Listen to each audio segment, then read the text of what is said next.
Hello friends, स्वागत है आप सभी का आपके अपने यूट्यूब चैनल खैर एकेडमी 2.0 में। दोस्तों, आज के इस वीडियो में हम लोग देखने वाले हैं जीके जीएस का टॉप 50 ऐसे प्रश्नों के बारे में जो आपके आने वाले इन सभी परीक्षाओं के लिए काफ़ी हेल्पफुल हो सकते हैं। तो दोस्तों, आप लोग इस वीडियो को शुरू से लेकर अंत तक एक बार जरूर देखिएगा। तो चलिए दोस्तों, शुरू करते हैं। प्रश्न नंबर पहला में लिखा गया है, मुंबई में सर्वप्रथम सूती कपड़ों के मिलों की स्थापना कब हुई थी? बिल्कुल नए नए प्रश्न है दोस्तों, आप लोग ध्यान दीजिएगा। मुंबई में सर्वप्रथम सूती कपड़ों के मिलों की स्थापना 1851 ईस्वी में किया गया था। प्रश्न नंबर पहला का right answer option number A होगा। दोस्तों, अगर आप लोग किसी भी प्रश्न का राइट आंसर जानते होंगे तो कमेंट बॉक्स में बताइएगा। प्रश्न नंबर 2 में लिखा गया है, भारत में कोयला उद्योग का प्रारंभ कब से हुआ है? भारत में कोयला उद्योग का प्रारंभ 1914 ईस्वी से शुरू हुआ था। प्रश्न नंबर 2 का right answer option number B होगा। प्रश्न नंबर 3 में लिखा गया है, भारत में Tata hydro electric power station की स्थापना कब हुई थी? भारत में Tata hydro electric power station की स्थापना 1910 ईस्वी में हुई थी। प्रश्न नंबर 3 का right answer option number A होगा। अंतर्राष्ट्रीय श्रमिक संघ की स्थापना कब हुई? प्रश्न नंबर 4 में लिखा गया है, आप लोग ध्यान दीजिएगा।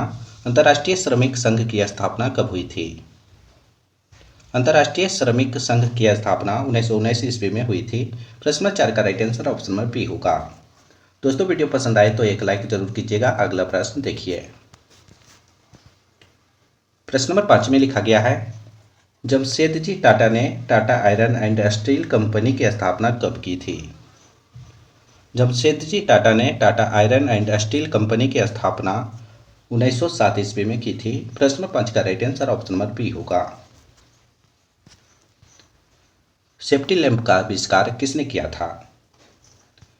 सेफ्टी लैंप का आविष्कार हेनरी डेवी ने किया था। प्रश्न नंबर 6 का right answer option number A होगा।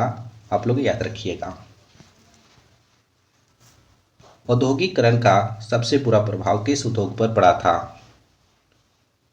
औद्योगिकरण का सबसे बुरा प्रभाव कुटीर एवं लघु उद्योग पर पड़ा था। प्रश्न नंबर 7 का right answer option number B होगा। प्रश्न नंबर 8 में लिखा गया है, स्पेनिंग जेनी का आविष्कार किसने किया था? काफी इंपोर्टेंट प्रश्न है, आप लोग ध्यान दीजिए। स्पेनिंग जेनी का आविष्कार जेम हारग्रीव्स ने किया था। प्रश्न नंबर 8 का right answer option number A होगा। मजदूर संघ अधिनियम कब पारित हुआ था? मजदूर संघ अधिनियम 1926 ईस्वी में पारित हुआ था। प्रश्न नंबर 9 का right answer option number C होगा। 1917 में भारत में पहली जूट मिल किस शहर में स्थापित हुआ? आप लोग को बताना है 1917 ईस्वी में भारत में पहली जूट मिल किस शहर में स्थापित किया गया था? 1917 में भारत में पहली जूट मिल कोलकाता शहर में स्थापित किया गया था। प्रश्न नंबर 10 का right answer option number A होगा। प्रश्न नंबर 11 में लिखा गया है, औद्योगिक क्रांति शब्द का प्रयोग सर्वप्रथम किसने किया था? औद्योगिक क्रांति शब्द का प्रयोग सबसे पहले लुई ब्लो ने किया था। प्रश्न नंबर 11 का right answer option number C होगा। औद्योगिक क्रांति की शुरुआत कहाँ हुई थी? औद्योगिक क्रांति की शुरुआत इंग्लैंड में हुई थी। प्रश्न नंबर 12 का right answer option number B होगा। इस वीडियो में सभी प्रश्न काफी इंपॉर्टेंट है, आप लोग वीडियो के अंत तक बने रहिए। इंग्लैंड में औद्योगिक क्रांति किस उद्योग से आरंभ हुई थी? इंग्लैंड में औद्योगिक क्रांति वस्त्र उद्योग से आरंभ हुई थी, यानी कि शुरुआत हुई थी। प्रश्न नंबर 13 का right answer option number A होगा। जेम्स वाट ने वाष्प इंजन कब बनाया था? जेम्स वाट ने वाष्प इंजन 1763 ईस्वी में बनाए थे। प्रश्न नंबर 14 का right answer option number B होगा। अगला प्रश्न देखिए।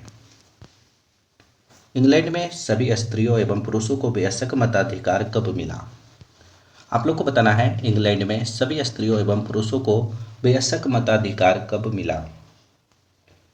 इंग्लैंड में सभी स्त्रियों एवं पुरुषों को वयस्क मताधिकार 1928 ईस्वी में मिला था। प्रश्न नंबर 15 का right answer option number D होगा। बैकग्राउंड वॉइस के लिए माफी चाहता हूँ। All India trade union Congress की स्थापना कब हुई? All India trade union Congress की स्थापना 1920 ईस्वी में हुई थी। प्रश्न नंबर 16 का right answer option number D होगा। इस वीडियो को अपने दोस्तों के पास भी शेयर कीजिएगा, व्हाट्सएप, फेसबुक, इंस्टाग्राम इत्यादि पर। भारत में मजदूर बोर्ड की स्थापना किस पंचवर्षीय योजना में की गई? काफी इंपॉर्टेंट प्रश्न है, आप लोग ध्यान दीजिए। भारत में मजदूर बोर्ड की स्थापना तृतीय पंच योजना में की गई थी। प्रश्न नंबर 17 का right answer option number C होगा। भारत में राष्ट्रीय श्रम आयोग की स्थापना किस वर्ष में हुई? भारत में राष्ट्रीय श्रम आयोग की स्थापना 1962 ईस्वी में हुई थी। प्रश्न नंबर 18 का right answer option number C होगा। अगला प्रश्न देखिए, लंदन में अनिवार्य प्राथमिक शिक्षा किस वर्ष लागू की गई थी? लंदन में अनिवार्य प्राथमिक शिक्षा 1870 ईस्वी में लागू की गई थी। प्रश्न नंबर 19 का right answer option number B होगा। प्रश्न नंबर 20 में लिखा गया है, आप लोग ध्यान दीजिएगा। 1810 से 1880 तक लंदन की आबादी 10 लाख से बढ़कर कहां तक पहुंची थी? 1810 से 1880 तक लंदन की आबादी 10 लाख से बढ़कर 40 लाख तक पहुंची थी। प्रश्न नंबर 20 का right answer option number C होगा। प्रश्न नंबर 21 में लिखा गया है, लंदन में भूमिगत रेल किस वर्ष आरंभ हुई थी?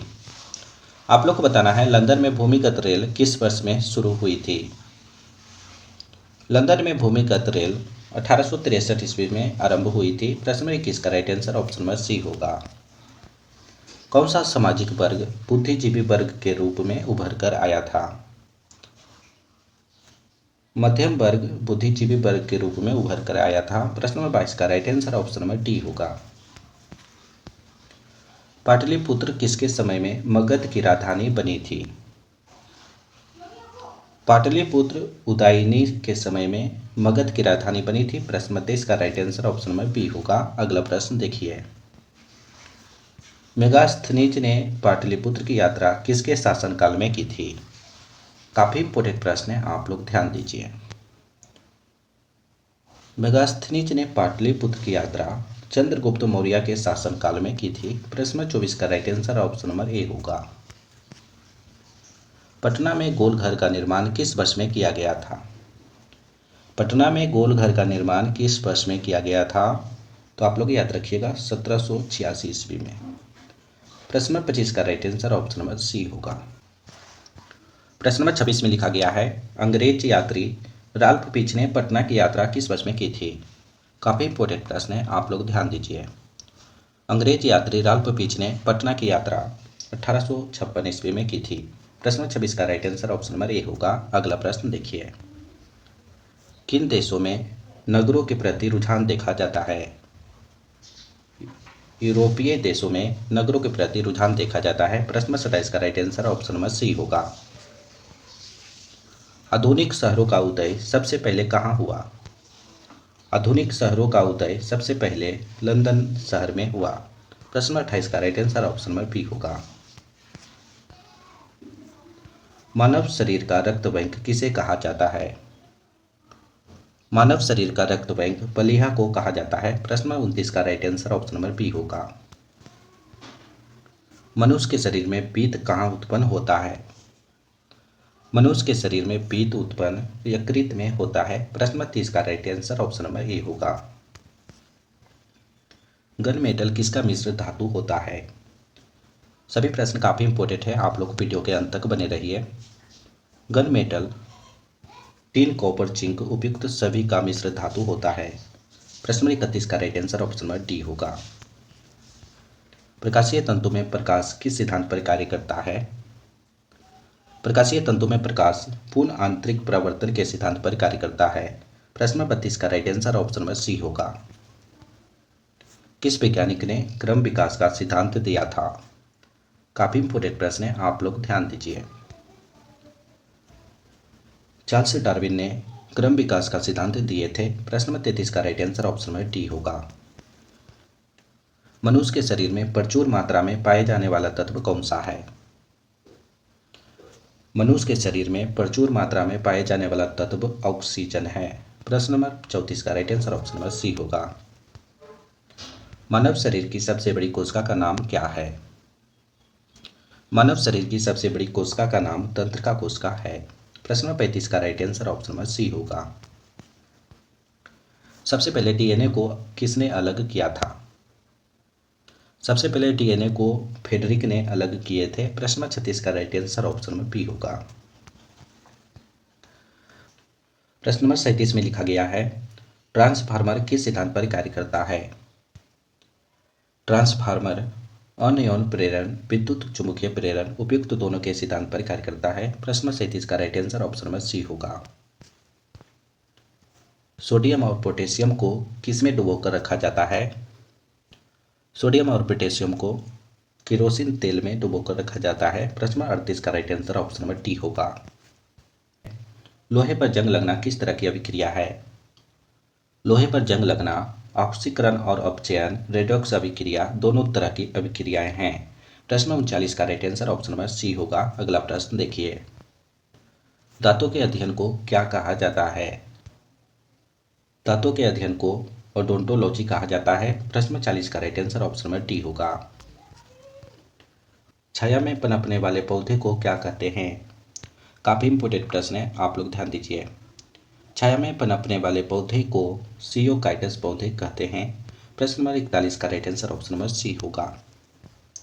वायुमंडल में सामान्यतः कार्बन डाइऑक्साइड कितना प्रतिशत पाया जाता है? वायुमंडल में सामान्यतः कार्बन डाइऑक्साइड 0.03% पाया जाता है। प्रश्न नंबर 42 का right answer option number D होगा। गोबर छत्ता किसके अंतर्गत आता है? काफी इंपोर्टेंट प्रश्न है, आप लोग ध्यान दीजिए। गोबर छत्ता मृत जीवी के अंतर्गत आता है। प्रश्न 43 का right answer option number C होगा। जैव प्रक्रम के अंतर्गत कौन आता है? जैव प्रक्रम के अंतर्गत पोषण, उत्सर्जन, श्वसन ये सभी आते हैं। प्रश्न 44 का right answer option number D होगा। शरीर में नई रक्त कणिकाओं का निर्माण कहाँ पर होता है? शरीर में नई रक्त कणिकाओं का निर्माण अस्थि मज्जा में होता है। प्रश्न नंबर 45 का right answer option number B होगा। नाखून और बाल किस पदार्थ के बने होते हैं? नाखून और बाल केराटिन के बने होते हैं। प्रश्न नंबर 46 का right answer option number A होगा। प्रश्न नंबर 47 में लिखा गया है, शरीर की सबसे कमजोर हड्डी कौन सी है? शरीर की सबसे कमजोर हड्डी रीढ़ की हड्डी है। यानी कि प्रश्न 47 का right answer option number C होगा। एपिडर्मिस में त्वचा की कितनी परतें होती है?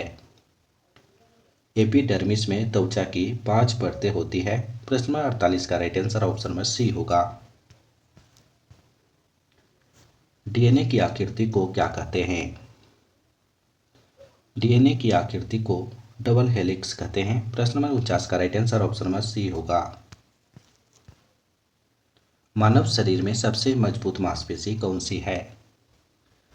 मानव शरीर में सबसे मजबूत मांसपेशी मांसपेशियर है। प्रश्न नंबर 50 का right answer option number C होगा। कबड्डी खेल में कुल कितने खिलाड़ी होते हैं? कबड्डी खेल में कुल 14 खिलाड़ी होते हैं। प्रश्न नंबर 51 का right answer option number A होगा। इस वीडियो का अंतिम प्रश्न है दोस्तों, आप लोग ध्यान दीजिएगा। किस देश में सबसे ज्यादा झील पाई जाती है? कनाडा देश में सबसे ज्यादा झील पाई जाती है। प्रश्न नंबर 52 का right answer option number D होगा। दोस्तों आज हमने आप सभी को टॉप 52 प्रश्न करवाए हैं जो जीके जीएस से लिया गया था। तो दोस्तों आप लोग 52 प्रश्न में से कितना सही कर पाए हैं, इसका सही जवाब कमेंट बॉक्स में आप लोग बताइएगा। अभी तक हमारे चैनल को सब्सक्राइब नहीं किए तो चैनल को सब्सक्राइब कीजिए और घंटी कॉल पर फिट कीजिएगा ताकि नए वीडियो का नोटिफिकेशन आपको मिलता रहे। इस वीडियो में अभी तक एक लाइक नहीं किए हैं तो एक लाइक करके इसे अपने दोस्तों के पास भी शेयर कीजिएगा, व्हाट्सएप, फेसबुक, इंस्टाग्राम इत्यादि पर। तो फिर अगले वीडियो में मिलेंगे दोस्तों, जब तक आप लोग बने रहिए।